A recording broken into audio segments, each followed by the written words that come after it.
morning and welcome to Coffee and Conversation. Grab your coffee or a tea and join me for a few minutes as we look into a story from God's Word. Those of you who know me well know that I love stories. So please indulge me for a moment as I tell you a little bit about mine.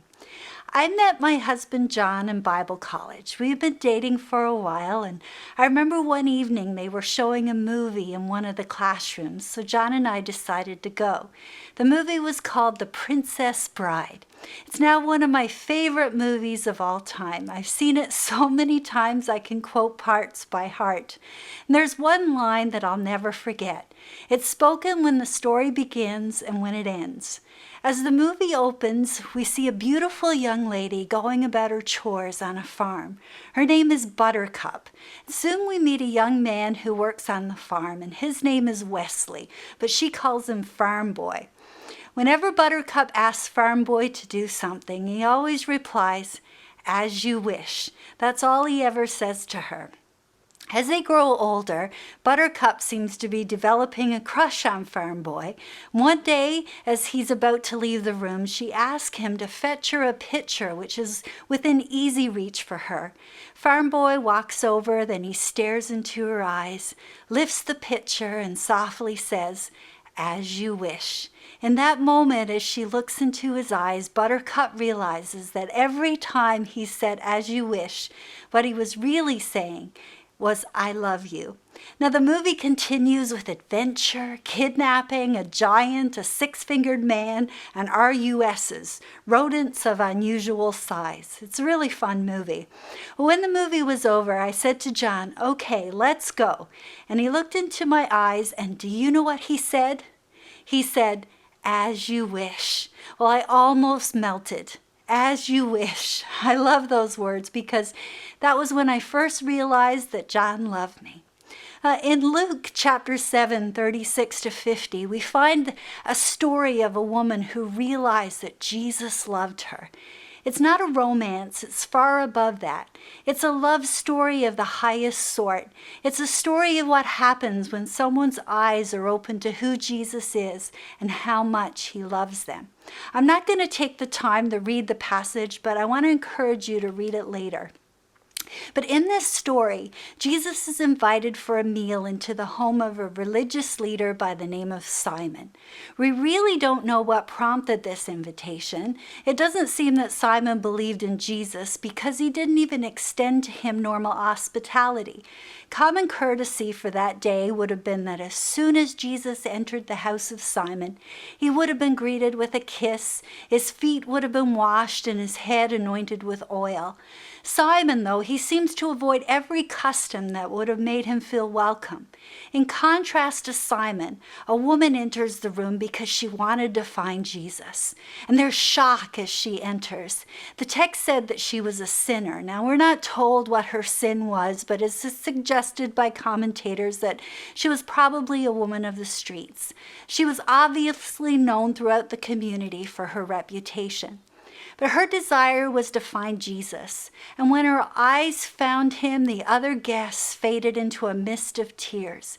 It suddenly didn't matter what those respectable people thought about her. I can just picture her as she knelt at the feet of Jesus with the perfume that she had brought to anoint him with. Then she starts weeping so uncontrollably that her tears begin to fall on Jesus' dusty feet.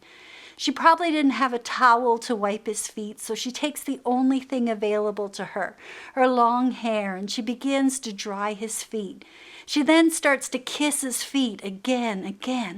Then she breaks her alabaster jar, and the sweet smell of perfume filled the room. Everyone's eyes must have been on Jesus to see what he would do.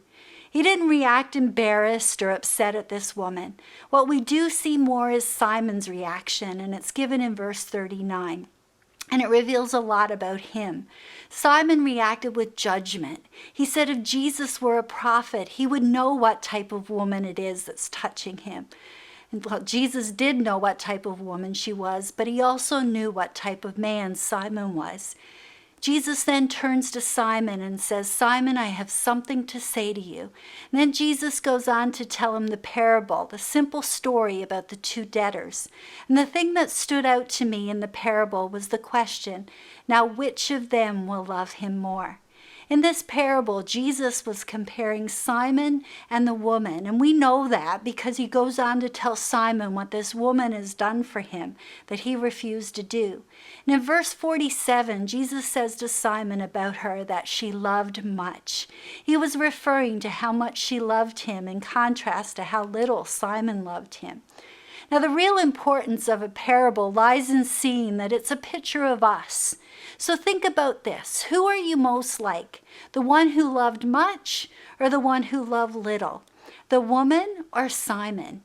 Now, to help us answer that question honestly in our own lives, we can look at Simon and the woman and compare the two. They were similar in that they were both sinners with a debt they could not pay, yet they were both very different. So what was the difference? Well, there was the obvious difference, like social status and gender. He was religious and she was not. But the big difference, and the one I want to point out, was that there were certain things that Simon was blind to that the woman clearly saw. And those things are the things that each of us need to see if we're going to live out our own personal love story and love God much. You know, I've heard the saying, love is blind, but here we see that true love sees things that others cannot. See, Simon was blind to his sinfulness, but she saw how sinful she was.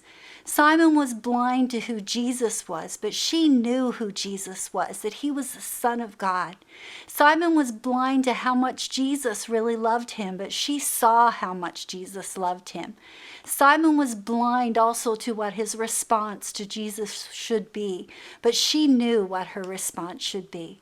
You know, when we understand who Jesus is and how much he loves us, our response should be to fall at his feet and say, as you wish. You see, the secret to loving much is living loved. Knowing that you are truly loved by God frees you to love God and love other people. I'd like to ask that you please take a moment and leave a comment. Let us know ways that you can say as you wish to Jesus today. God bless you, stay safe, and let your light shine.